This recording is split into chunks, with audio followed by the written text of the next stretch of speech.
ഇല്ലാതെ അമ്പലത്തിൽ പോയി തൊഴുതിട്ട് ഉറക്കെ പറയൂ, കാര്യമില്ല.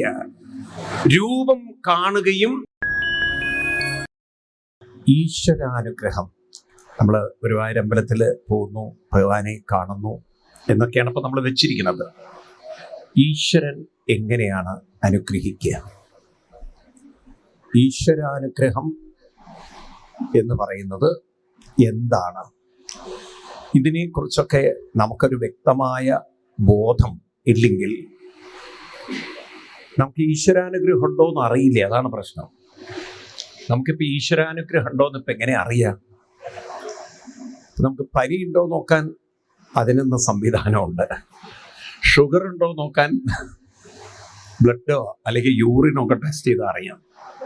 ഇവർ ഗർഭിണിയാണോ എന്നറിയാൻ ടെസ്റ്റുകളുണ്ട്. ഏത് രോഗവും കണ്ടുപിടിക്കാൻ ടെസ്റ്റുകളുണ്ട്, അല്ലേ? ഭക്തി അല്ലെങ്കിൽ അനുഗ്രഹം ഉണ്ടോ അതെങ്ങനെ അറിയാം? അതിനിപ്പോൾ എന്താ ടെസ്റ്റ്? ഒരു അനുഗ്രഹമുള്ള ഒരാളുടെ അവസ്ഥ എന്തായിരിക്കും?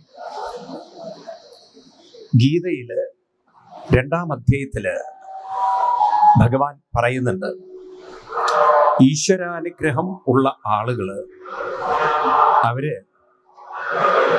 സ്ഥിതപ്രജ്ഞരായി തീരുന്ന, പ്രജ്ഞസ്ഥിതമായി തീരുന്നു,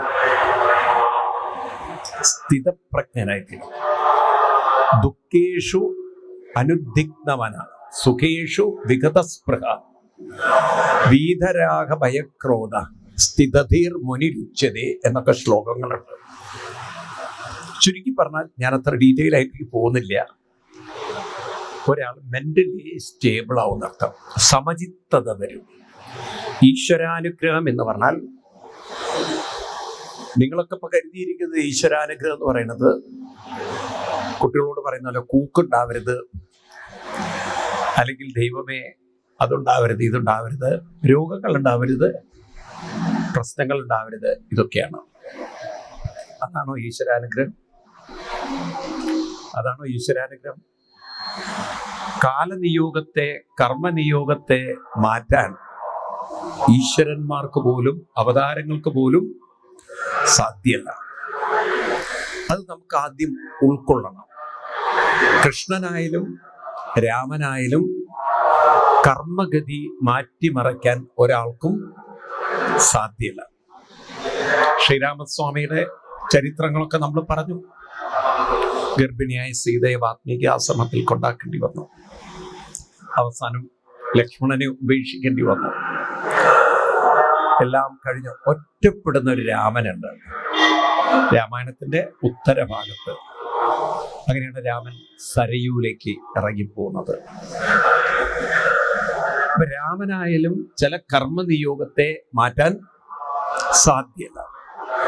ഇനി കൃഷ്ണന്റെ ജീവിതം നമ്മൾ ഇപ്പൊ വായിക്കും, ഇനിയിപ്പം വായിച്ചുകൊണ്ടിരിക്കണു, ഇനി നമ്മൾ നാളെയൊക്കെ കാണും. ഗാന്ധാരിയുടെ ശാപം നിൽക്കുന്ന കൃഷ്ണനുണ്ട്, അല്ലേ? ആണോ? ഉണ്ടോ ഇല്ലയോ?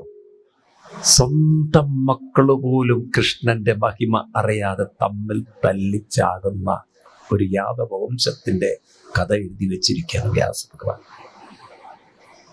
സ്വന്തം മക്കള് പോലും ആ മഹിമ അറിഞ്ഞില്ല. കൊന്നൊടുക്കുന്ന യാദവ വംശത്തിന്റെ ചിത്രം ഭാഗവതത്തിലില്ലേ? ഉണ്ടോ?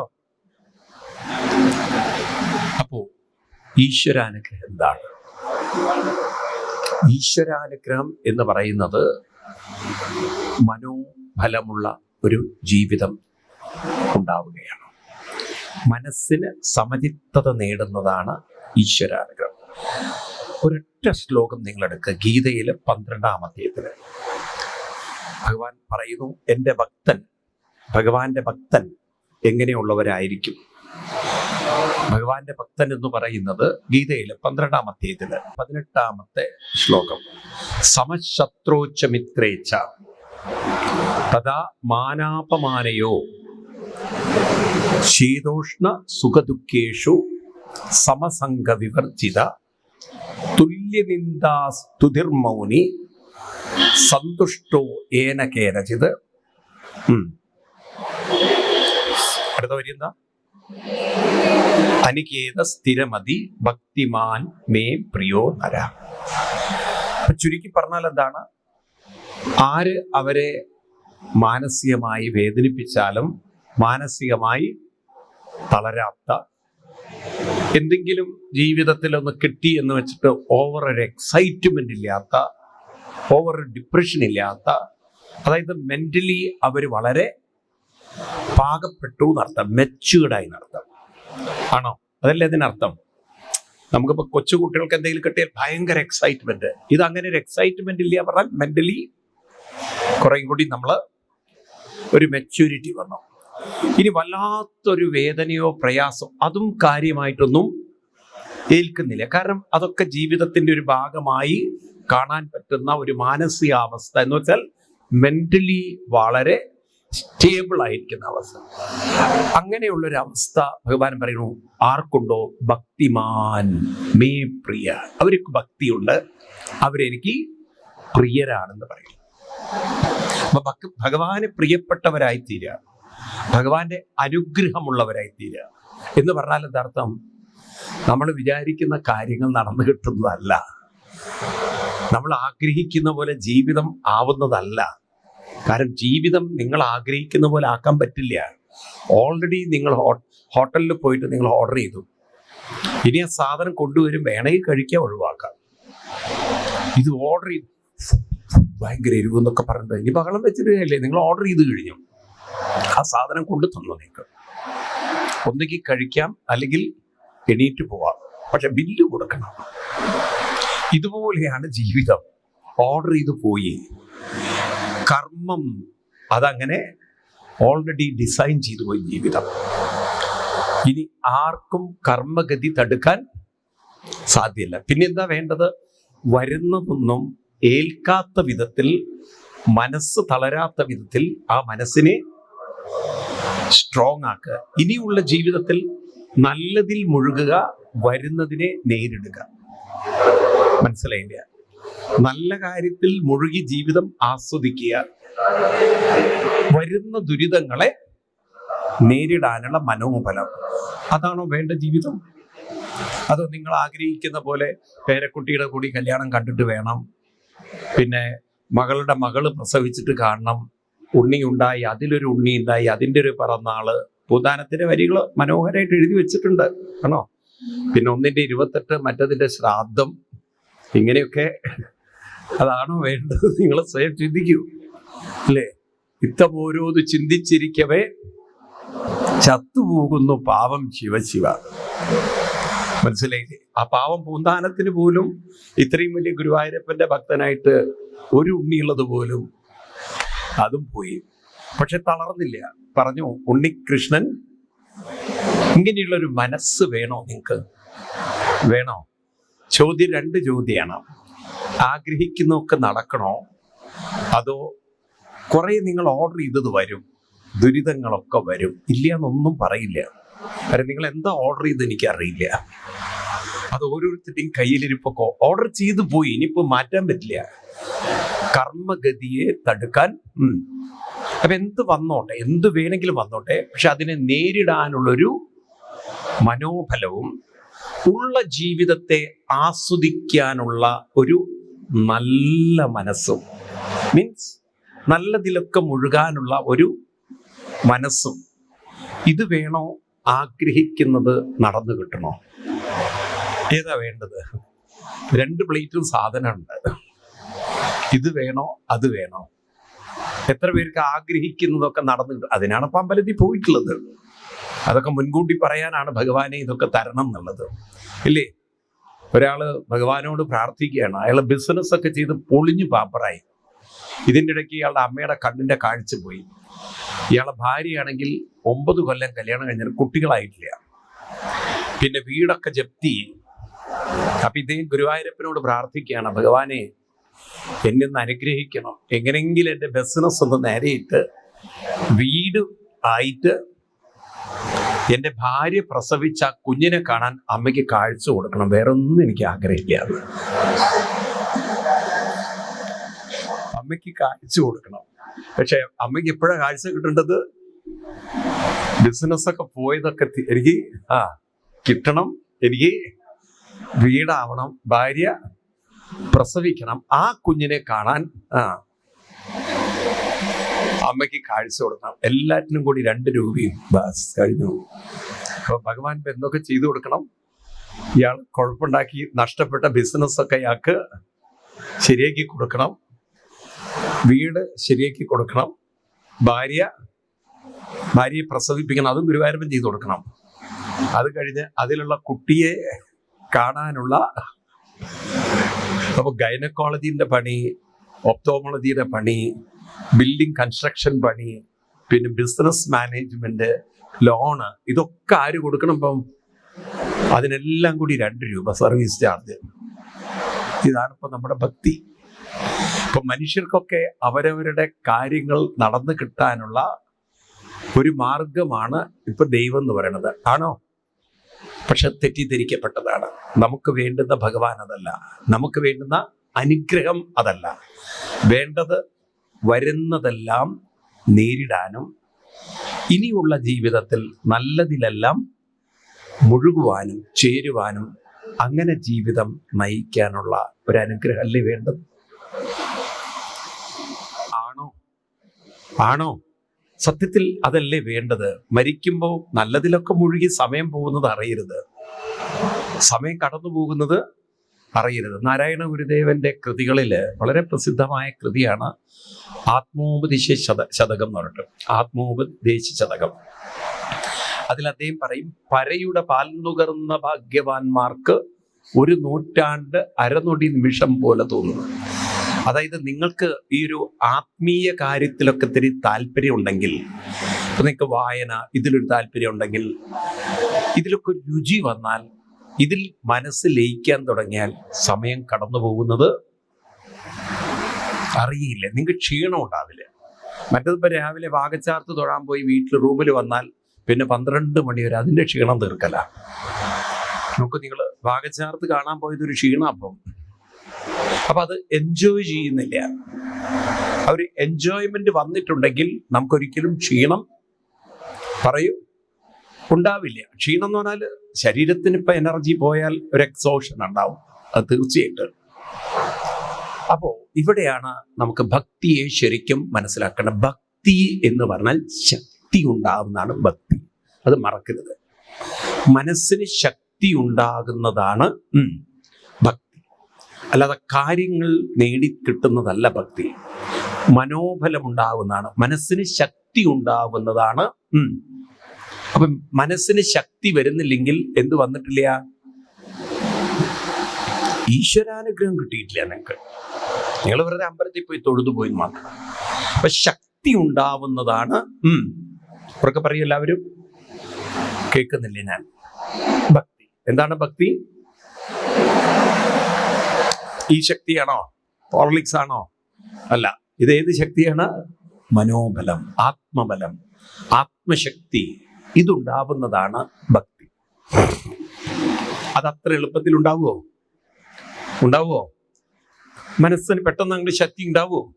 അപ്പൊ മനസ്സിന് ശക്തി ഉണ്ടാവണമെങ്കിൽ മനസ്സ് അത്രയും ആ ഭക്തിയിലേക്ക്, നാമജപാദികളിലേക്ക് ഇറങ്ങിച്ചെല്ലണം. അപ്പോഴേ മനസ്സിന് ശക്തി ഉണ്ടാവണം.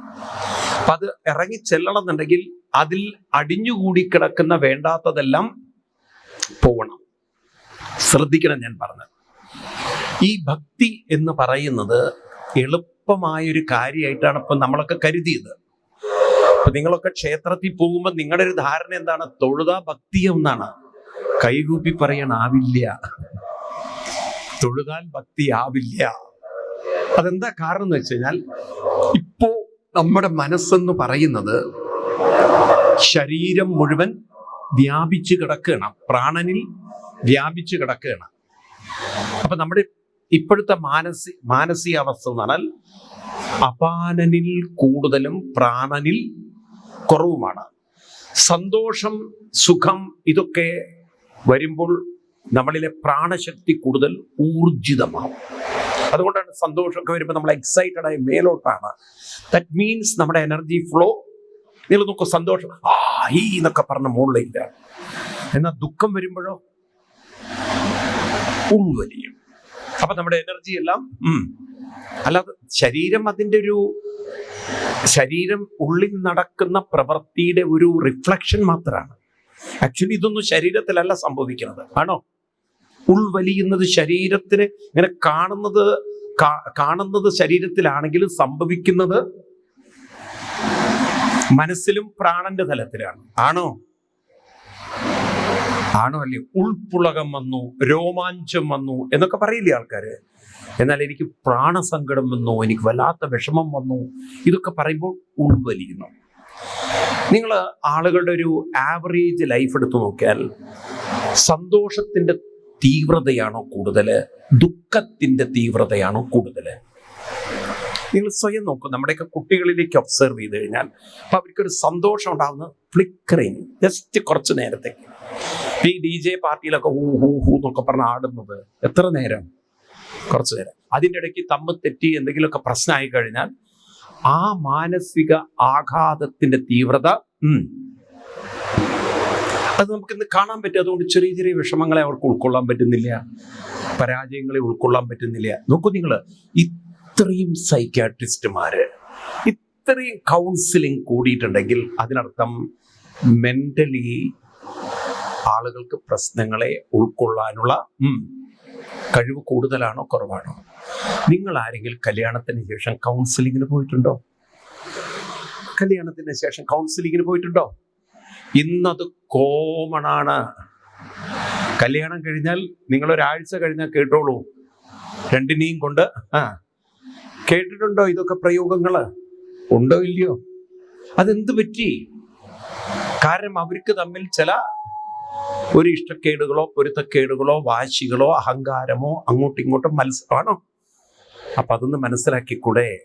മാനസികമായി ഉൾക്കൊള്ളാനുള്ള കരുത്ത് വളരെ കുറവാണ്. അപ്പൊ പ്രാണന്റെ ബലം കുറവും അപാനന്റെ സ്വാധീനം കൂടുതലുമാണ്. അതൊന്ന് മനസ്സിലാക്കണം നമ്മൾ.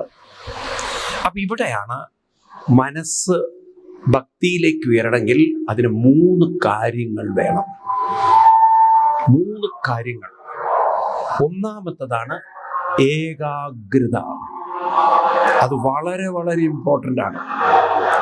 ഏകാഗ്രത ഉണ്ടെങ്കിലേ ഭക്തിയിൽ ഉയരാൻ പറ്റുള്ളൂ. നിങ്ങളൊക്കെ നൂല് സൂചിയിൽ കോർക്കാറുണ്ട്. അപ്പൊ ആ നൂലിന്റെ അറ്റം നല്ല ഷാർപ്പാവണം, നല്ലോണം കൂർപ്പിക്കണം അല്ലേ? ആണോ? അല്ലെങ്കിൽ ആ കൂർപ്പല്ലേ ചെറിയൊരു ഓട്ടയുള്ള സൂചിയാണെങ്കിൽ കാണാങ്ങനെ ഇത്തിരി കൈ വറയ്ക്കുന്ന ആളും കൂടിയാണെങ്കിൽ രാവിലെ കൊടുത്താൽ വൈകുന്നേരം വരെ കൈ വറച്ചിടാൻ പറ്റില്ല. ആണോ?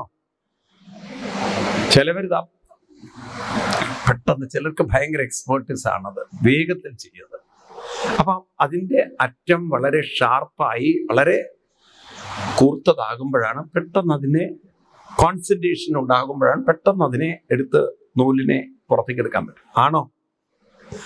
അല്ലയോ? ഇത് എളുപ്പത്തിൽ സാധിക്കാറുണ്ടോ എല്ലാവർക്കും? ഇത് എളുപ്പത്തിൽ ചെയ്യാൻ പറ്റാറുണ്ടോ? ഒന്നും ഉണ്ടാകുന്നത്. ഒരു സൂചി നൂല് തന്നാൽ അറിയാൻ പറ്റും നിങ്ങൾക്ക്. എളുപ്പമാണോ അത്? എളുപ്പമാണോ? ഞങ്ങളൊരു പ്രോഗ്രാമിന് കുട്ടികൾക്കൊക്കെ സൂചി നൂലും കൊടുത്തു. എവിടെ 10 മിനിറ്റായിട്ട്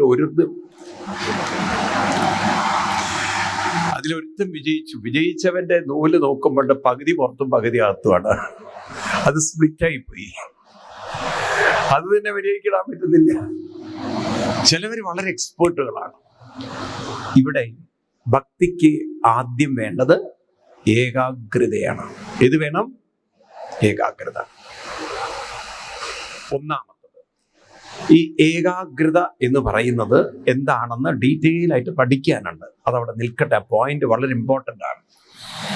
രണ്ടാമത്തതാണ് ഏകാഗ്രത കഴിഞ്ഞാൽ അടുത്തതാണ് തത്വബോധം എന്നത്. എന്താണ് തത്വബോധം? തത്വത്തെക്കുറിച്ചുള്ള അറിവ്, ബോധം, ജ്ഞാനം. മൂന്നാമത്തതാണ് ആത്മലയം. ഏതാണ്? ആത്മലയം. ഏകാഗ്രത, നിങ്ങൾ ഭാഗവതത്തിൽ ഓർക്കുന്നുണ്ടോ? നമ്മൾ ചതുശ്ലോകി ഭാഗവതം വായിച്ചപ്പോൾ ഏതാവദേവ ജിജ്ഞാസ്യം തത്വജിജ്ഞാസുനാത്മന എന്നൊരു പ്രയോഗം ഗീതയില് 18-ാം അധ്യായത്തില് 55-ാം ശ്ലോകത്തില്, അല്ലെങ്കിൽ വേണ്ട 12-ൽ, ഇപ്പൊ നമ്മൾ കണ്ട ശ്ലോകം തന്നെയാണ്. ഇപ്പൊ കാരണം കുറെ സിമിലർ ശ്ലോകങ്ങളായതുകൊണ്ടാണ് ഞാൻ കണ്ടത് തന്നെ നിങ്ങളോട് പറയാൻ പറഞ്ഞത്. നേരത്തെ രാവിലെ നമ്മൾ കണ്ടൊരു ശ്ലോകമുണ്ട് 11-ൽ 54. 3 വാക്കുകൾ നിങ്ങളെ ഓർമ്മിപ്പിച്ചിരുന്നു ഞാൻ. ദ്രഷ്ടും, ജ്ഞാതും, ദ്രഷ്ടും, പ്രവേഷ്ടും എന്നൊക്കെ കണ്ടോ? അത് തന്നെ ആ 3 വാക്കുകളാണ് ഇവിടെ. ഏകാഗ്രത, തത്വബോധം, ദ്രഷ്ടും ച തത്വേന. ഒരു വാക്ക് കണ്ടു ഇവിടെ. അനന്യ എന്താണ്? ഭക്തിയാത്തു അനന്യാശക്യ അഹം ഏവം വിദൂർജുന ജ്ഞാതും ദ്രഷ്ടും ച തത്വേന. തത്വം എന്നുള്ള വാക്ക്. അവസാനം എന്താണ്? പ്രവേഷ്ടും ച പരന്തപ. പ്രവേശിക്കണം, അതിലേക്ക് ലയിക്കണം. ഇനി വളരെ ശ്രദ്ധിക്കണേ നിങ്ങൾ. പലപ്പോഴും നമ്മുടെ ഹിന്ദു മതത്തിൽ ഇത് മനസ്സിലാകാതെ അമ്പലങ്ങളിൽ പോകുന്നത് കൊണ്ടാണ് നമുക്ക് മനോബലം വരാത്തത്. എത്രയോ ആളുകൾ അമ്പലത്തിൽ പോയിട്ടാണ് ഇന്ന് സൂയിസൈഡ് ചെയ്യണത്. അപ്പം ഭക്തി പ്രോപ്പറായിട്ട് നമുക്ക് പരിശീലിച്ചെടുക്കാൻ സാധിച്ചിട്ടില്ല. അപ്പൊ അതിന്റെ ആദ്യത്തെ സ്റ്റേജാണ് ഏതാണ്? ഏകാഗ്രത എന്ന് പറയും. ഏകാഗ്രത. ഏകാഗ്രത ഉണ്ടാവാനാണ് ശരിക്കും വിഗ്രഹങ്ങൾ നമുക്ക് തന്നിട്ടുള്ളത്. എന്തിനാണ് വിഗ്രഹങ്ങൾ? നിങ്ങൾ എപ്പോഴെങ്കിലും ചോദിച്ചിട്ടുണ്ടോ 4 കൈയുള്ള ഒരു വിഷ്ണു എവിടെങ്കിലും ഉണ്ടാവുമോ? ഉണ്ടെങ്കിൽ തന്നെ അതൊരു അബ്നോർമൽ ചൈൽഡായിരിക്കില്ലേ? 4 കൈയുള്ള ഒരു കുട്ടി നിങ്ങൾക്ക് വന്നാൽ നിങ്ങൾ കൃഷ്ണ, ഗുരുവായൂരപ്പ, വിഷ്ണു ഭഗവാൻ എന്ന് പറഞ്ഞ കൈ കൊക്കുവോ? അതോ പോയി പ്ലാസ്റ്റിക് സർജറി ഡോക്ടറെ കണ്ടിട്ട് മാറ്റിയെടുക്കുവോ? പറയൂ. എന്തിനാണ് ഇങ്ങനെയൊക്കെയുള്ള രൂപങ്ങളെ വെച്ചത്? ഞാൻ ചോദിക്കട്ടെ, ഹിന്ദു നമ്മളെ ക്ഷേത്രങ്ങളിലൊക്കെ ധാരാളം രൂപങ്ങൾ കാണുന്നുണ്ട് ഇല്ലേ? ഉണ്ടോ? 8 കൈകളുള്ള ദേവി ഇല്ലേ? ആനയുടെ തലയുള്ള ഗണപതി. ഇങ്ങനെയൊക്കെയുള്ള രൂപം സത്യത്തിലുണ്ടോ? എന്തെങ്കിലും നിങ്ങൾ ചോദിച്ചിട്ടുണ്ടോ? ഇത് സത്യത്തിലുള്ളതാണോ? എന്തിനാണ് ഈ രൂപം വെച്ചത്? നിങ്ങൾ ആരെങ്കിലും മനസ്സിലാക്കിയിട്ടുണ്ടോ? ഇതിനെ ആധികാരികമായിട്ട് മനസ്സിലാക്കിയിട്ടുണ്ടോ? പറയൂ. ഉണ്ടെങ്കിൽ ഉണ്ട്, ഇല്ലെങ്കിൽ ഇല്ല. ഇല്ല. 12-ാം സ്കന്ധം 11-ാം അധ്യായം. എന്താണ് ഭാഗവതം പറയുന്നത്? അതെടുക്കാൻ നമുക്ക്. ഞാൻ പറയുന്നത് ഒന്നും എടുക്കണ്ട. ഭാഗവതത്തിൽ വ്യാസഭഗവാൻ പറഞ്ഞത് എടുത്താൽ മതി. 12-ാം സ്കന്ധത്തിൽ 11-ാമത് അധ്യായം. 12-ാം സ്കന്ധം. ഈ ശ്ലോകം എല്ലാവരും എടുക്കണേ. എല്ലാവരും പുസ്തകമുള്ളവരൊക്കെ എടുത്തോളണം.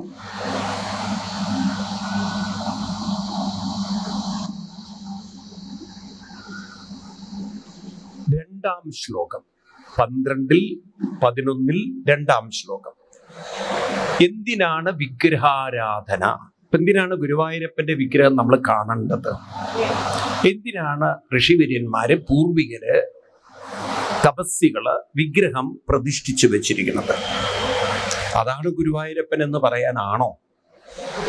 അതിലൊതുങ്ങി നിൽക്കുന്ന ആളാണോ ഗുരുവായൂരപ്പൻ? ഒരു വിഗ്രഹത്തിൽ ഒതുങ്ങുമോ?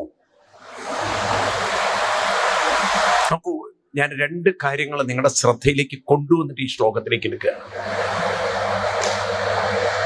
ഈ ശ്ലോകം അവിടെ വെച്ചുകൊണ്ട് നിങ്ങൾ 7-24 ഗീതയും കൂടി എടുക്കുക. ഒരു കോൺട്രഡിക്ഷൻ നമുക്ക് ഗീതയും ഭാഗവതവും, അല്ലെങ്കിൽ നമ്മൾ ഇന്ന് കാണുന്ന നമ്മുടെ ഒരു ഭക്തിയും കൃഷ്ണൻ പറഞ്ഞിരിക്കുന്ന കാര്യം. ഇത് കൃഷ്ണൻ തന്നെ പറഞ്ഞിരിക്കുകയാണ്. ഗീത അർജുനന് ഉപദേശിച്ചത് കൃഷ്ണനാണ്, മറക്കരുത്. 7-ാം അധ്യായത്തില് 24-ാം ശ്ലോകം. അവിടെ കൃഷ്ണൻ പറയുന്നു, അവ്യക്തം വ്യക്തിമാപന്നം മന്യന്തേ അബുദ്ധയ. അപ്പൊ ഒന്ന് ശ്രദ്ധിക്കുക, നിങ്ങൾ ആ ശ്ലോകം ശ്രദ്ധിക്കുക, എന്നെയല്ല. അവ്യക്തം വ്യക്തിമാപന്നം മന്യന്തേ. മാം എന്നൊരു വാക്കുണ്ട് അവിടെ. മാം എന്ന് പറഞ്ഞാൽ എന്നെ. അപ്പൊ ആ മാം എന്നുള്ളത് മുന്നിലേക്ക് കൊണ്ടുവരും. മാം അവ്യക്തം. മാം മാം എന്ന് പറഞ്ഞാൽ ഞാൻ അവ്യക്തമാണ്. അവ്യക്തം എന്നുള്ള വാക്കിന്റെ അർത്ഥം അവ്യക്തം മനസ്സിലാക്കാൻ എന്താ ബുദ്ധിമുട്ട്? അതിന് സംസ്കൃതം പഠിക്കണം എന്നൊന്നുമില്ല. അവ്യക്തം എന്ന് പറഞ്ഞാൽ വ്യക്തമല്ലാത്തതെന്ന് പറഞ്ഞാൽ കണ്ണുകൊണ്ട് കാണാൻ പറ്റാത്തത്, സൂക്ഷ്മമായത്, അങ്ങനെയല്ലേ അർത്ഥം? കൂടെ വരണം. അവ്യക്തം എന്ന വാക്കിന്റെ അർത്ഥം എന്താണ്? കണ്ണുകൊണ്ട് കാണാൻ പറ്റാത്തതെന്ന് പറഞ്ഞാൽ, കണ്ണുകൊണ്ട് കാണാൻ പറ്റാത്തതെന്ന് പറഞ്ഞാൽ അത്യന്തം, കൂടെ വരുന്നില്ല, സൂക്ഷ്മമായത്. ഇപ്പൊ ഇലക്ട്രോൺ, പ്രോട്ടോൺ, ന്യൂട്രോൺ എന്നുള്ള ആരും കണ്ടുകൊണ്ട് കണ്ടിട്ടില്ല. കണ്ടിട്ടുണ്ടോ? ഇലക്ട്രിസിറ്റി നമ്മൾ ആരും കണ്ടിട്ടുണ്ടോ? നമ്മൾ ലഡു കഴിക്കണം, മധുരം ആരെങ്കിലും കണ്ടിട്ടുണ്ടോ? സുഖം എന്ന് പറയുന്നു, സുഖം ആരെങ്കിലും കണ്ടിട്ടുണ്ടോ? വേദന നമ്മൾ പറയുന്നു, വേദന ആരെങ്കിലും കണ്ടിട്ടുണ്ടോ? പറയൂ. സ്നേഹം എന്ന് പറയുന്നു, സ്നേഹം ആരെങ്കിലും കണ്ടിട്ടുണ്ടോ? എന്നാ സ്നേഹം ഇല്ലേ? അപ്പൊ അതൊക്കെ അവ്യക്തമാണ്. അവ്യക്തം എന്ന് പറഞ്ഞാൽ ഇല്ലാത്തതെന്നല്ല, അത്യന്തം കണ്ണുകൊണ്ടൊരിക്കലും നമുക്ക് കാണാൻ പറ്റില്ല. അങ്ങനെയുള്ള എന്നെ വ്യക്തിം മന്യന്തേ, വ്യക്തിയായി മന്യന്തേ പറ മാനിക്കുക, മാനിക്കുക പറ കാണുക. എന്നെ ആരാണോ ഒരു വ്യക്തിയായി കാണുന്നത് അവര് അബുദ്ധയാ. ആരാണ് അവര്? അപ്പൊ ഒരു വിഗ്രഹത്തെ കണ്ട് നിങ്ങൾ അതാണ് കൃഷ്ണൻ എന്ന് പറഞ്ഞാൽ സാക്ഷാൽ കൃഷ്ണൻ എന്താ പറയുക? നിങ്ങൾ ആരാണ്? ബുദ്ധിയില്ലാത്തവരെന്നല്ലേ അർത്ഥം? ആണോ? എന്താ ഒന്നും മിണ്ടാത്ത നിങ്ങള്? ഈ ശ്ലോകത്തിന്റെ അർത്ഥം എന്താണ്? വ്യക്തമല്ലാത്ത, അതായത് സൂക്ഷ്മമായ എന്നെ കേവലം ഒരു വിഗ്രഹമായി കണ്ട് തൊഴുതുപോയാൽ നിങ്ങൾ അബുദ്ധകളാണ്, ബുദ്ധിയില്ലാത്തവരാണ്. അപ്പൊ നമ്മൾ അമ്പലത്തിൽ പോകുന്നത് തെറ്റാവോ? കൃഷ്ണൻ പറഞ്ഞതനുസരിച്ച് ഒരു വിഗ്രഹത്തെ ആരാധിക്കുന്നത് ശരിയാണോ? ചോദ്യം ചോദിക്കും നിങ്ങൾ, ഇത് ശരിയാണോ? അപ്പൊ പിന്നെ എന്തിനാ ഈ വിഗ്രഹം വെച്ചത്? അതാണ് കൃഷ്ണൻ എന്ന് പറയാനാണോ? കാരണം കൃഷ്ണൻ തന്നെ പറഞ്ഞിട്ട് എന്നെ നിങ്ങളൊരു വിഗ്രഹമായി കാണുന്നുവെങ്കിൽ നിങ്ങൾ ബുദ്ധിയില്ലാത്തവരാണെന്ന് പറഞ്ഞിട്ടുണ്ട്. ഗീത ഉൾക്കൊള്ളണോ വേണ്ടയോ? ഭഗവത്ഗീതയിൽ കൃഷ്ണൻ പറഞ്ഞതിനെ ഉൾക്കൊള്ളണോ വേണ്ടയോ? അങ്ങനെ ഉൾക്കൊള്ളുകയാണെങ്കിൽ, അതിനെ നമ്മൾ ആദരിക്കുന്നുവെങ്കിൽ, കൃഷ്ണൻ പറയുന്നു എന്നെ നിങ്ങൾ ഒരു വിഗ്രഹ രൂപത്തിൽ കാണുന്നു എങ്കിൽ നിങ്ങൾ ബുദ്ധിയില്ലാത്തവരാണ്. അപ്പൊ പിന്നീട് ചോദ്യം വന്നു, എന്തിനാണ് വിഗ്രഹങ്ങൾ തന്നിട്ടുള്ളത്? അപ്പം ഉറപ്പാണല്ലോ ആ വിഗ്രഹമാണ് ഭഗവാൻ എന്ന് ഉറപ്പിക്കാനല്ലല്ലോ. ആണോ? അല്ല. അപ്പൊ എന്തിനാണ് വിഗ്രഹം? അവിടെയാണ് ഭാഗവതത്തിലെ 12-ാം സ്കന്ധത്തിലെ 11-ാം അധ്യായത്തിലെ 2-ാം ശ്ലോകം. ഇത് നിങ്ങളെല്ലാവരും മാർക്ക് ചെയ്ത് വെക്കണം. കാരണം ഈ ഒരു ചോദ്യത്തിനുള്ള ഉത്തരം ഇവിടെ തരികയാണ് വേദവ്യാസ മഹർഷി. താന്ത്രിക, കാണുന്നുണ്ടോ ശ്ലോകം? 12-11-2. പുസ്തകം എല്ലാവരും എടുക്കൂ, പുസ്തകമുള്ളവരൊക്കെ ഇത് മാർക്ക് ചെയ്ത് വെക്കൂ നിങ്ങൾ. കാരണം ഇത് നിങ്ങളാണ് പറഞ്ഞു കൊടുക്കേണ്ടത് മറ്റുള്ളവർക്ക്. താന്ത്രിക, കാണുന്നുണ്ടോ ശ്ലോകം? കാണുന്നുണ്ടോ?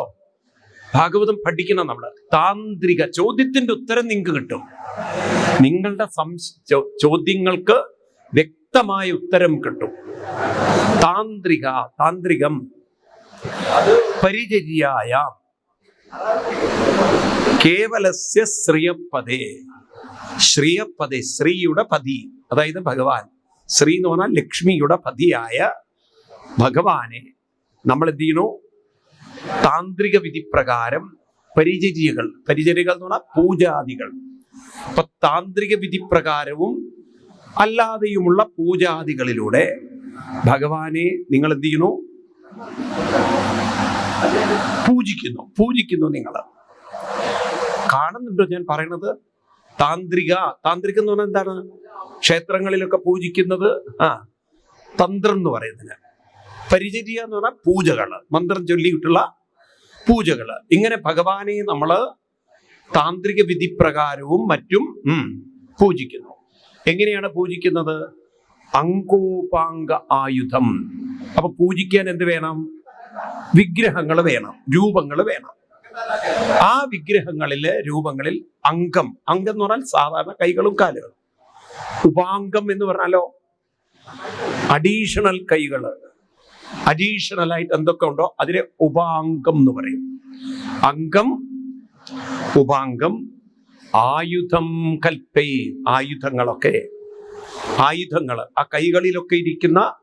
ഇപ്പൊ വിഷ്ണുവിന്റെ കയ്യിൽ എന്തൊക്കെ ഉണ്ട്? ശംഖുചക്ര കഥാപത്മങ്ങളൊക്കെ ഉണ്ട്. ദേവിയുടെ കയ്യിലും ആയുധങ്ങളുണ്ട്, ഗണപതിയുടെ കയ്യിലും ആയുധങ്ങളുണ്ട്. ഇതെല്ലാം കൽപ്പയന്തി, കേവലം കൽപ്പനകൾ മാത്രമാണ്. അങ്ങനെയുള്ളൊരു വിഷ്ണുവും അങ്ങനെയുള്ള ഒരു ദേവിയൊന്നും സത്യത്തിൽ ഒരു രൂപമായി എവിടെയും പറയൂ ഇല്ല. ഇത് വെറും ഭാഗവതം പറയുന്നത് കൽപ്പയന്തി. എങ്ങനെ കൽപ്പയന്തി പറഞ്ഞാൽ ഇതൊരു കൽപ്പന മാത്രമാണ്. അപ്പൊ ശരിക്കും ഭഗവാൻ എവിടെയാണ്?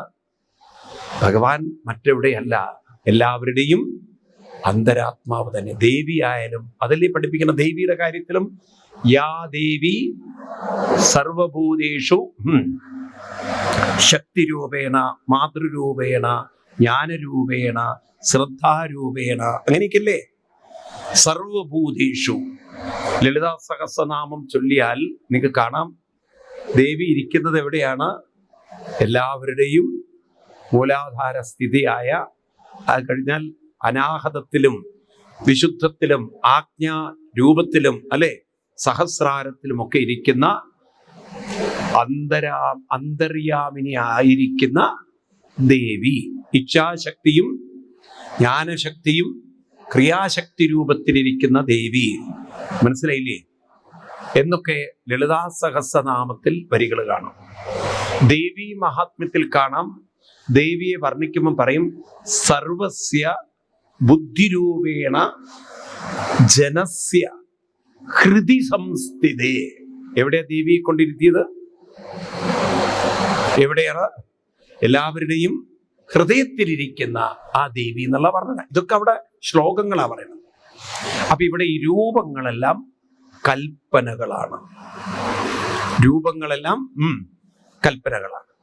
അപ്പൊ എന്തിനാണ് ഈ രൂപങ്ങളെ ആരാധിക്കുന്നത്? രൂപങ്ങളെ ആരാധിക്കുന്നത് മനസ്സിന്റെ ഏകാഗ്രതയ്ക്ക് വേണ്ടിയിട്ടാണ്.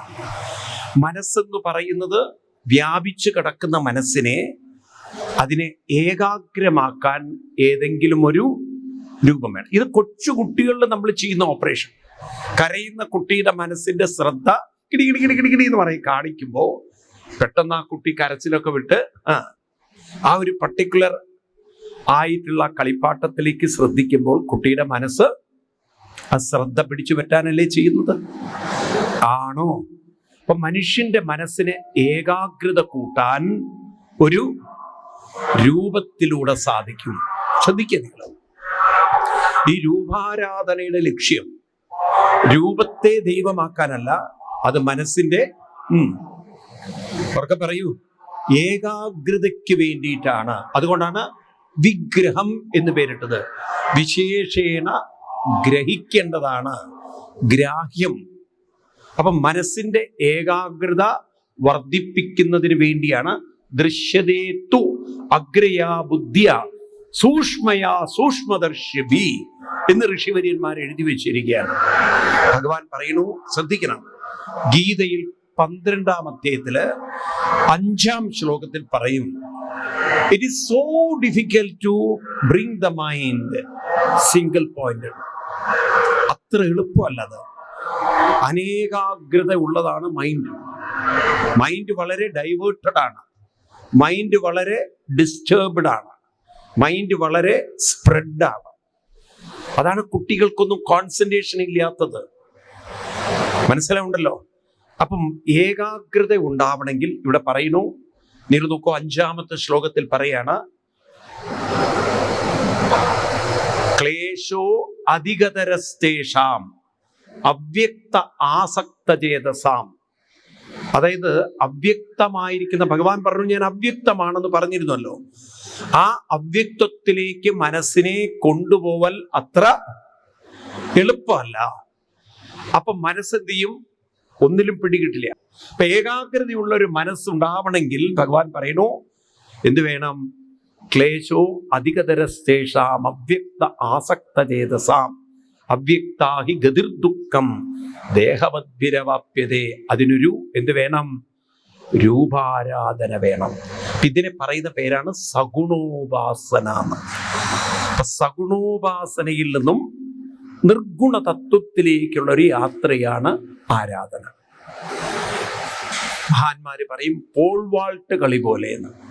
സ്പോർട്സിൽ പോൾ വാൾട്ട് എന്നൊരു കളിയുണ്ട്. ഒരു വലിയ നീളത്തിലുള്ള ഒരു കുന്തം, അതങ്ങനെ കുത്തിയിട്ട് ഭാരനപ്പുറത്തേക്ക് ചാടുന്ന ഒരു കളിയാണ് ഇത് പോൾ വാൾട്ട് എന്ന് പറയും. രാമകൃഷ്ണ പരമഹംസർ പറയും ഈ വിഗ്രഹം എന്ന് പറയുന്നത് ഒരു ഏണി കയറി നമ്മൾ ഒന്നാമത്തെ നിലയിലേക്ക് പോകുന്ന പോലെയാണ്. അപ്പൊ ഒന്നാമത്തെ നിലയിലേക്ക് കയറണമെങ്കിൽ എന്ത് വേണം? ഒരു ഏണിയോ കോണിയോ ഒക്കെ വേണം, വേണ്ടേ? ഇത് തന്നെയാണ് വിഗ്രഹങ്ങളുടെ ലക്ഷ്യം. അപ്പൊ വിഗ്രഹത്തിന്റെ ലക്ഷ്യം എന്താണ്? മനസ്സിന്റെ ഏകാഗ്രതയാണ്. അപ്പം ആ ആരാധനയെക്കുറിച്ച് ഒന്നുകൂടി നമ്മൾ ഓർക്കുക. നിങ്ങളോട് ഞാൻ പറഞ്ഞിരുന്നു, പക്ഷെ ആ സമയത്ത് നിങ്ങൾ എത്ര ഓർക്കുന്നുണ്ട് എനിക്കറിയില്ല. എങ്കിലും ഒന്ന് എഴുതി വെച്ചാൽ മതി. പലരുടെയും കയ്യിൽ പുസ്തകം ഉണ്ടാവില്ല. ഈ വിഗ്രഹാരാധനയുടെ ലക്ഷ്യത്തെക്കുറിച്ച് കപില ഭഗവാൻ അമ്മയ്ക്ക് കപിലോപദേശത്തില് ദേവഹൂതി മാതാവിന് ഉപദേശം കൊടുത്തപ്പോൾ പറഞ്ഞിരുന്നു. അത് തൃതീയ സ്കന്ധത്തിൽ, അതുകൊണ്ട് ഞാൻ പറഞ്ഞ പുസ്തകം ഉണ്ടാവില്ല എന്നുള്ളത്, തൃതീയ സ്കന്ധത്തിൽ 29ാമത് അധ്യായത്തിൽ 25ാം ശ്ലോകം അവിടെ പറയും. 29ാം അധ്യായത്തിലെ ശ്ലോകം എഴുതി വെച്ചോളൂ നിങ്ങൾ. 29ാം അധ്യായത്തിൽ 25ാം ശ്ലോകം അവിടെ പറയും അർച്ചാദോ അർച്ചയേത്. ആരുടെയെങ്കിലും കയ്യിലുണ്ടോ പുസ്തകം? തൃതീയ സ്കന്ധം ഉള്ളവര്. അർച്ചാദോ അർച്ചയേത് താവതീശ്വരം മാം സ്വകർമ്മകത് യാവത് ന വേദ സ്വഹൃദി സർവഭൂതേഷു അവസ്ഥിതം. കയ്യിലുണ്ടോ ആരെങ്കിലും കയ്യിലെ പുസ്തകം? ആരെങ്കിലും കിട്ടിയോ ശ്ലോകം? അർച്ചാദോ അർച്ചയേത് താവത് ഈശ്വരം മാം സ്വകർമ്മകത് യാവത് ന വേദ സ്വഹൃദി. ശ്രദ്ധിക്കുക, അർച്ചാദോ, അർച്ചിക്കാനൊരു വിഗ്രഹം വേണം. അർച്ചിക്കുന്നത് വിഗ്രഹത്തിലേ പറ്റുള്ളൂ. കാണാത്തൊന്നിനെങ്കിലും അർച്ചിക്കുക. നമുക്ക് ആവാഹനമൊക്കെ ചെയ്യുന്നതിൽ ഇപ്പൊ ദേവി പൂജയ്ക്കൊക്കെ വിളക്കിൽ ആവാഹിക്കും ഇല്ലേ? നിങ്ങളുടെയൊക്കെ വീട്ടിൽ ഭഗവത് സേവയൊക്കെ നടക്കാറില്ലേ? അമ്പലങ്ങളൊക്കെ നടക്കാറില്ലേ? എവിടെ ആവാഹിക്കുക? അല്ലെങ്കിൽ പത്മത്തിൽ ആവാഹിക്കും ആണോ? അല്ലെങ്കിൽ കലശത്തിൽ ആവാഹിക്കും ആണോ? അല്ലയോ? ഒരു വിളക്ക് പൂജ, വിളക്കിലേക്ക് ആവാഹിക്കുക ആണോ? അപ്പൊ ഒരു രൂപം വേണം ആവാഹിക്കണമെങ്കിൽ. അർച്ചാദോ അർച്ചയേത്. വിഗ്രഹത്തിലോ വിളക്കിലോ ചിത്രത്തിലോ ഏതിൽ വേണമെങ്കിലും നിങ്ങൾ അർച്ചിച്ചുകൊള്ളൂ. എന്തിനാ അർച്ചിക്കുന്നത്? എന്തിനു വേണ്ടിയിട്ടാണ്? ഏകാഗ്രത. എത്ര കാലം ഈ അർച്ചന കൊണ്ടു നടക്കണം? യാവത് ന വേദ സ്വഹൃദി. സ്വഹൃദി ന വേദ. ആരെ അറിയണം? സർവഭൂതേഷു അവസ്ഥിതം ഈശ്വര. സർവഭൂതങ്ങളിലും കുടികൊള്ളുന്ന ഈശ്വരനെ എവിടെ കാണണം? എവിടെ കാണുന്നത് വരെ? സ്വഹൃദി. വളരെ വ്യക്തമായിട്ട് ഭാഗവത്തിൽ എഴുതി വെച്ചുള്ളതാണ്. അപ്പൊ വിഗ്രഹങ്ങളുടെയൊക്കെ ആരാധന ഏത് കാലം വരെ? തന്റെ ഹൃദയത്തിലാണ് ഭഗവാൻ എന്ന് അറിഞ്ഞനുഭവിക്കാൻ സാധിക്കുന്നത് വരെ നമുക്ക് വിഗ്രഹങ്ങളെ ആവശ്യമാണ്. അപ്പൊ കേവലം വിഗ്രഹത്തെ തൊഴുതുപോയാൽ ഭക്തിയാവോ? പറയൂ നിങ്ങള്. ഇതൊക്കെ ആരെങ്കിലും പറഞ്ഞു കൊടുക്കണ്ടേ? എന്തിനാണ് ഈ വിഗ്രഹാരാധന വെച്ചതെന്ന് ചോദിച്ചു കഴിഞ്ഞാൽ കേവലം ഏകാഗ്രതയ്ക്ക്. കാരണം ഇതെല്ലാം സങ്കല്പങ്ങളാണ്. അതുകൊണ്ടാണ് ഇപ്പൊ നാളെ കൃഷ്ണന്റെ വിഗ്രഹത്തിന് എന്തെങ്കിലുമൊക്കെ കാലം കൊണ്ട് അതിനൊക്കെ കേടുപറ്റും അല്ലേ? അതിനും ന്യൂനതകൾ വരും. എന്നും ഈ വിഗ്രഹത്തെ അതുപോലെ വെക്കാൻ പറ്റില്ല. എന്ന് വെച്ചിട്ട് ഗുരുവായൂരപ്പൻ പോകുന്നില്ല. വിഗ്രഹം മാറ്റാം. വിഗ്രഹങ്ങൾ ഇപ്പൊ തന്നെ ഉത്സവമൂർത്തിയൊക്കെ എത്ര പ്രാവശ്യം മാറ്റിയിട്ടുണ്ടാവും? പല തവണയും മാറ്റിയിട്ടുണ്ടാവും. ശബരിമലയിലെ വിഗ്രഹം ഒറിജിനൽ അല്ല, പക്ഷെ അയ്യപ്പൻ എന്ന തത്വം ഒരിക്കലും പറയൂ മാറുന്നില്ല. ഏത് മാറുന്നുണ്ട്? വിഗ്രഹങ്ങളൊക്കെ മാറുന്നുണ്ട്. അപ്പൊ നോക്കൂ, രാമക്ഷേത്രത്തിൽ ആ രാമവിഗ്രഹം അതിപ്പോ പുതിയതുണ്ടാക്കിയതാണ്. പക്ഷെ ആ രാമവിഗ്രഹം വന്നപ്പോഴാണോ രാമൻ, ആളുകൾ അതുകൊണ്ടാണോ അവിടെ രാമനെ കാണാൻ പോകുന്നത്? ഇപ്പൊ രാമൻ എന്ന് പറയുന്ന സത്യം ആ വിഗ്രഹം വരുന്നതിന് മുമ്പ് ഉണ്ട്. ഇതുപോലെ നമ്മളൊക്കെ ഗ്രഹിച്ചു കൊള്ളണം, രൂപത്തെ കാണുമ്പോഴോ ഉള്ളിലാണ് തത്വം എന്ന ഒരു ബോധം നമ്മളിൽ ഉണ്ടാവണം. അപ്പൊ അതെന്താണ്? അടുത്ത പടിയിലേക്ക് കടക്കണം. വിഗ്രഹത്തിൽ കണ്ട് ഇനി നമ്മൾ ഉള്ളിൽ നാമത്തെ ഉറപ്പിക്കണം. ഏതുറപ്പിക്കണം? അപ്പൊ നാമമില്ലാതെ അമ്പലത്തിൽ പോയി തൊഴുതിട്ട് ഉറക്കെ പറയൂ, കാര്യമില്ല. രൂപം കാണുകയും നാമം ജപിക്കുമ്പോഴാണ്, നാമം ജപിച്ചു വരുമ്പോഴാണ് മനസ്സ് ക്രമേണ ആ നാമത്തിലേക്ക് അടുത്തടുത്തടുത്ത് അവസാനം ഭഗവാൻ പറയുന്നത് ഉറപ്പാണ്. നാമത്തിൽ ലയിച്ച് ഒരൊറ്റ ശ്ലോകം ഓർക്ക് നിങ്ങൾ. 11-ാം സ്കന്ധം 14-ാം അധ്യായത്തിൽ 27-ാം ശ്ലോകത്തിൽ ഉദ്ധവരോട് പറയുന്ന 2-ാമത്തെ വരി ഓർത്താൽ മതി. 11-ാം സ്കന്ധം 14-ാം അധ്യായം 27-ാം ശ്ലോകം.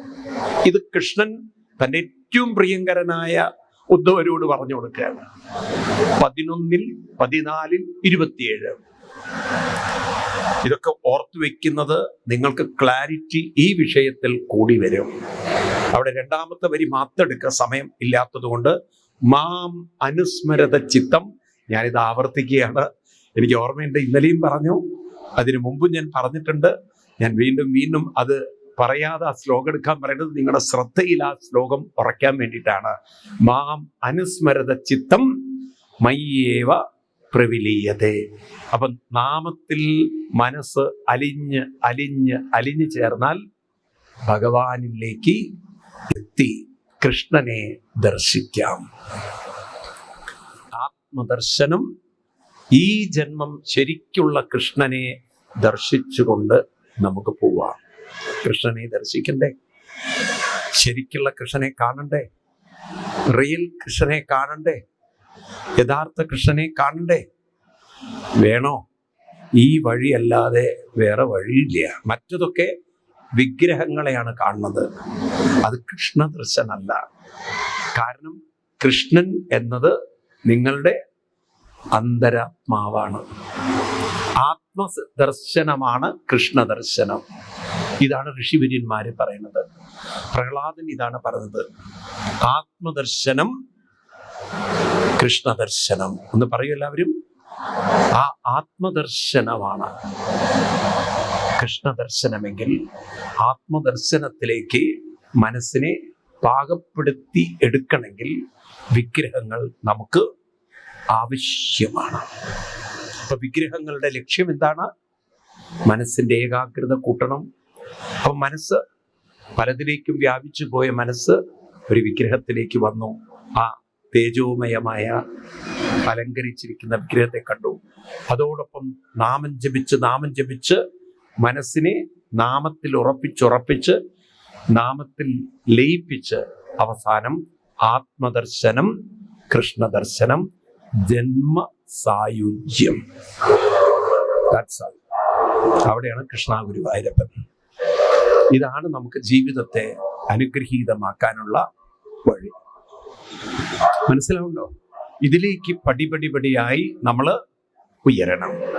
അപ്പൊ കൃഷ്ണൻ അവതരിച്ചത് മനസ്സിലായില്ലേ? എവിടെ നിന്നായിരിക്കണം? സാധാരണ നിങ്ങളൊക്കെ കഥകളൊക്കെ കേട്ടതല്ലേ? ദേവകി ദേവി പ്രസവിച്ചു. കൃഷ്ണൻ എവിടുന്നാ വന്നത്? കൃഷ്ണന്റെ ധാമം എവിടെയാണ്? ഏത് ധാമത്തിൽ നിന്നാണ് കൃഷ്ണൻ വന്നത്? എവിടെ നിന്നാണ് കൃഷ്ണൻ വന്നത്? നോക്കൂ, നമ്മൾ ഇതിനെക്കുറിച്ചൊന്നും ഒരു വ്യക്തത ഇല്ലാത്തവരായി പോയി. നിങ്ങളൊക്കെ വിഡ്ഢിത്തരങ്ങൾ അങ്ങനെയാ പറയണത്. വൈകുണ്ഠത്തുനിന്ന് വന്നു, മോളിന്ന് ഇറങ്ങി വന്നു, ഇതെന്താ ഫസ്റ്റ് ഫ്ലോറിൽ ഇരിക്കുകയായിരുന്നു ഭഗവാൻ. അങ്ങനെയാണല്ലോ നമ്മൾ പറയാറ്. ഇതൊക്കെ കേൾക്കാൻ മുകളിലൊരാളുണ്ട് എന്നുള്ളത് അല്ലേ? ഇതൊക്കെ കേൾക്കാൻ എന്താ പറയുക, ഇതൊക്കെ കേൾക്കാൻ എവിടെ ആളുണ്ട്? മുകളിലൊരാളുണ്ടെന്ന്. ഭാര്യയും ഭർത്താവും കൂടെ രണ്ടും കൂടെ പഴനിക്ക് പോകുമ്പോഴാണ് ട്രെയിനിലിരുന്നിട്ട് ബഹളം വെച്ചത്.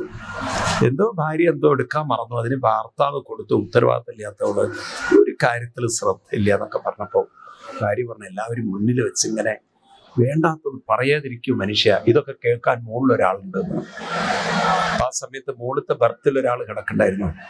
അയാൾ പറഞ്ഞു, നിങ്ങളുടെ കുടുംബ പ്രശ്നത്തിലൊന്നും എനിക്ക് യാതൊരു പങ്കുമില്ല, എന്നെ അതിലേക്ക് വലിച്ചഴക്കരുത് എന്ന്.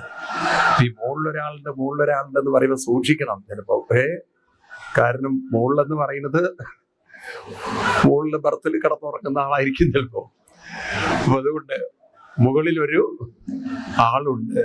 ഇതിങ്ങനെ ആളുകൾ അങ്ങനെ പറഞ്ഞ് ശീലിച്ചു പോയി, എന്ത് മുകളിലൊരു ആളുണ്ട്. അപ്പോ ഇതാണ് സത്യം. അപ്പൊ അതുകൊണ്ട് മനസ്സിലാക്കൂ, ഭഗവാൻ എവിടുന്നാ വന്നത്? ആ ഒരൊറ്റ ശ്ലോകം കൂടി കണ്ട് നമുക്ക് നിർത്താം. ഭാഗവതത്തിൽ കൃഷ്ണാവതാരം പറയുന്നത് ദശമസ്കന്ധത്തിൽ തൃതീയ അധ്യായത്തിൽ 8-ാം ശ്ലോകമാണ്. എല്ലാവരുടെ കയ്യിലുണ്ടല്ലോ കൃഷ്ണാവതാരം, നടക്കൂ എല്ലാവരും. ദശമസ്കന്ധം തൃതീയ അധ്യായം 3-ാം അധ്യായം 8-ാം ശ്ലോകം. നിശീതേ തമ ഉദ്ഭൂതേ ജായമാനേ ജനാർദ്ദനെ ദേവക്യാം ദേവരൂപിണ്യാം വിഷ്ണു സർവഗുഹാശയ ആവിരാസീത്. ഭഗവാൻ ആവിരാസി, ദേവകീ ദേവിയിൽ നിന്നും ദേവകീ ദേവിയിലൂടെ പ്രകടമായി കൃഷ്ണൻ. അർദ്ധരാത്രിയില് പൂർണ്ണചന്ദ്രൻ എപ്രകാരമാണോ ഉദിച്ചാൽ അപ്രകാരം ഭഗവാൻ പ്രകടമായി. എവിടെ നിന്നാണ് ഭഗവാൻ വന്നിരിക്കുന്നത്? എവിടെയായിരുന്നു ഭഗവാൻ? വിഷ്ണു സർവ ഗുഹാശയ. വ്യാസഭഗവാൻ ഒരിക്കലും തെറ്റു പറയില്ല. വിഷ്ണു സർവ ഗുഹാശയ, സർവരുടെയും ഗുഹ എന്ന് പറഞ്ഞാൽ ഹൃദയത്തിൽ വസിക്കുന്ന ഭഗവാൻ. വൈകുണ്ഠം എന്നൊരു വാക്ക് ഉപയോഗിച്ചിട്ടില്ല, മനസ്സിലായില്ലേ? ഗോലോകം എന്നൊരു വാക്ക് ഉപയോഗിച്ചിട്ടില്ല. ഉപയോഗിച്ചത് എന്താണ്? സർവഗുഹാശയ. അപ്പൊ ഭഗവാൻ ശരിക്കും എവിടെ ഇരിക്കുന്നത്? എല്ലാവരുടെയും. അതാണ് ഭഗവാന്റെ ധാമം. ഭഗവാൻ അവസാനം ശരീരം ഉപേക്ഷിച്ചിട്ട് എങ്ങോട്ടാ പോകുന്നത്? അതും കുറെ ആൾക്കാർ തെറ്റിദ്ധരിക്കുന്ന സ്വർഗത്തിൽ പോയി എന്നാണ്. അങ്ങനെ ഒരു വാക്കേ ഇല്ല ഭാഗവതത്തില്. ഇതൊക്കെ ആൾക്കാരെ തെറ്റി പ്രചരിപ്പിച്ചായതാണ്. ഞാൻ ഈ ആലപ്പുഴ, കൊല്ലം ഭാഗങ്ങളിലൊക്കെ സപ്താഹത്തിന് മുമ്പം ഈ മലയാള ഭാഗവതായിരുന്നു അവിടെ കൂടുതലുണ്ടായിരുന്നത്. അവർ ഈ ഭഗവാൻ സ്വർഗാരോഹണം എന്നൊക്കെ പറഞ്ഞിട്ടുണ്ടല്ലോ, ഓരോ ആചാര്യന്മാർ കാണിക്കുന്ന തോന്നിവാസം നോക്കണം. ഈ ഭഗവാൻ ശ്രീകൃഷ്ണന്റെ ചതുർഭുജ രൂപമൊക്കെ ഈ കട്ടൗട്ട് ഉണ്ടാക്കിയിട്ട് മുകളിലൊരു കപ്പിയൊക്കെ വെച്ചിട്ട് അതിൽ ചെറിയ കയറൊക്കെ ഇട്ടിട്ട് ഇവർ ഈ സ്വർഗാരോഹണം കൊണ്ടത്രേ മലയാള ഭാഗവത്തിൽ. എനിക്കറിയില്ല എക്സാക്ട്ലി, ഞാൻ വായിച്ചിട്ടില്ല. ഈ ഭാഗം വായിക്കുമ്പോൾ ഒരാൾ പുറകുന്ന് വലിക്കും. മറ്റുള്ളവർക്ക് ഫീൽ ചെയ്യണം. എന്ത് ഭഗവാൻ അങ്ങനെ, എനിക്ക് തോന്നുന്നു ഈ കയറിൽ തൂക്കുന്നോണ്ടായിരിക്കും അവസാനം ഇത് കേൾക്കുന്നവരെ കയറിൽ തൂക്കുന്നത്. ഈ പൊട്ടത്തരങ്ങളൊക്കെ ഞാൻ പറയും, ഒരിക്കലും അനുവദിക്കരുതെന്ന്. കാരണം ഭഗവാൻ സ്വർഗത്തിലേക്കല്ല പോയത്, ഭഗവാൻ പോയത് സ്വധാമഗമനം എന്നാണ് ഭാഗവത്തിൽ. നിങ്ങൾ നോക്കൂ, ഭാഗവത്തില് 11-ാം സ്കന്ധത്തില് 31-ാം അധ്യായത്തില് 5-6 ശ്ലോകങ്ങൾ എടുത്ത് നോക്കൂ. ഭഗവാൻ വിഭൂതിരാത്മനോ, ഭഗവാൻ അവസാനം എന്ത് ചെയ്തു നോക്കൂ നിങ്ങള്. ഭഗവാൻ പിതാമഹം വീക്ഷ്യ വിഭൂതിരാത്മനോ വിഭും സംയോജ്യാത്മനി ആത്മാനം പത്മനേത്രേ നിമേലയൽ ലോകാഭിരാമം സ്വതനം ധാരണാധ്യാനമംഗളം യോഗധാരണയാധ്യേയ ആഗ്രേയ സ്വധാമം ആവശ്യത്. അങ്ങനെയല്ലേ? സ്വധാം എന്നാണ് വാക്കുപയോഗിച്ചത്. നിൽക്കട്ടെ, ഭാഗവതത്തിൽ ഭഗവത്ഗീതയിലെ 8-ാം അധ്യായത്തിൽ 25-ാം ശ്ലോകം എടുക്കുന്നത്. അവിടെ സ്വധാമത്തെ കുറിച്ച് കൃഷ്ണൻ തന്നെ പറയുന്നുണ്ട്. എന്താണ് എൻ്റെ ധാമം? എവിടെയാണ് എൻ്റെ ധാമം എവിടെയാണ്? ഗീതയില് 8:25 പറയുന്നുണ്ട്. ഗീതയിൽ 8:25 പറയുന്നുണ്ട്, അവ്യക്തോ അക്ഷര ഇത്യുക്ത.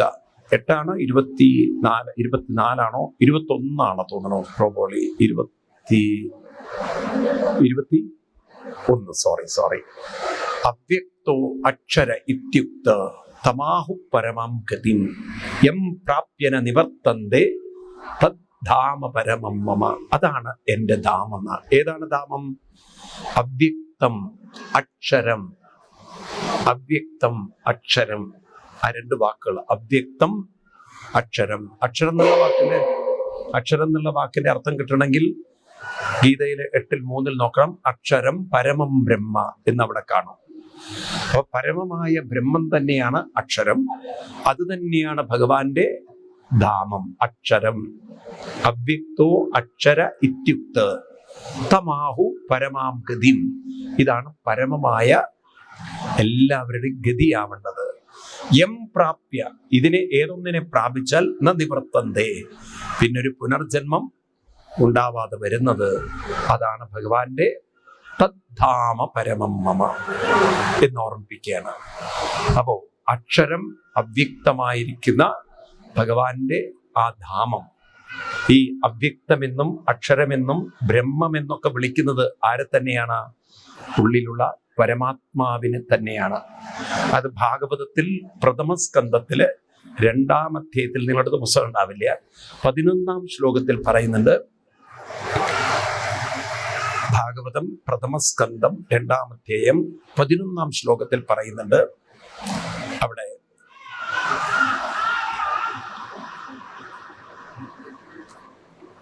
വദന്തി തത്തത്വവിദഃ തത്വം യജ്ഞാനമദ്വയം ബ്രഹ്മേതി പരമാത്മേതി ഭഗവാൻ ഇതി ശബ്ദതേനാണ്. ബ്രഹ്മമെന്നും ഭഗവാൻ എന്നൊക്കെ വിളിക്കുന്നത് ആരെ എന്ന് മനസ്സിലാക്കിക്കൊള്ളണം? പരമാത്മാവിനെ എന്ന് മനസ്സിലാക്കിക്കൊള്ളണം. നമ്മളെപ്പോഴും ഭഗവാൻ ഭഗവാൻ എന്നുള്ള ശബ്ദം ഉപയോഗിക്കുമ്പോൾ ബ്രഹ്മേതി, ബ്രഹ്മം എന്ന വാക്ക് കേൾക്കുമ്പോൾ, ഭഗവാൻ എന്ന ശബ്ദം കേൾക്കുമ്പോൾ ഒക്കെ പരമാത്മേതി, പരമാത്മാവിനെ തന്നെയാണ് ഭഗവാനെന്നും ബ്രഹ്മമെന്നും ഒക്കെ ശബ്ദത്തെ വിളിക്കുന്നതെന്ന് ഓർമ്മ വേണം. അപ്പൊ ഭഗവാന്റെ ധാമം ഏതാണ്? ഭഗവാൻ എവിടെ നിന്നാണ് വന്നത്? ഭഗവാൻ എല്ലാവരുടെയും ഉള്ളിലിരിക്കുന്നു പറഞ്ഞാൽ നിങ്ങളുടെയൊക്കെ ഉള്ളിൽ നിറഞ്ഞു നിൽക്കുന്ന ആളാണ് ആര്? ഭഗവാൻ. പക്ഷെ ആര് കാണുന്നു? ആ കാണണമെങ്കിൽ ഏകാഗ്രത വേണം. ജപിച്ച് മനസ്സിനെ ആ നാമത്തിൽ ഉറപ്പിക്കണം. അവസാനം ലയിപ്പിക്കുമ്പോൾ കിട്ടുന്നതാണ് ആത്മദർശനം. അതുതന്നെയാണ് കൃഷ്ണദർശനം. അതുതന്നെയാണ് ജന്മസാഫല്യം. ഇതിലേക്കാണ് ഭാഗവതം നമ്മളെ കൊണ്ടുപോകുന്നത്.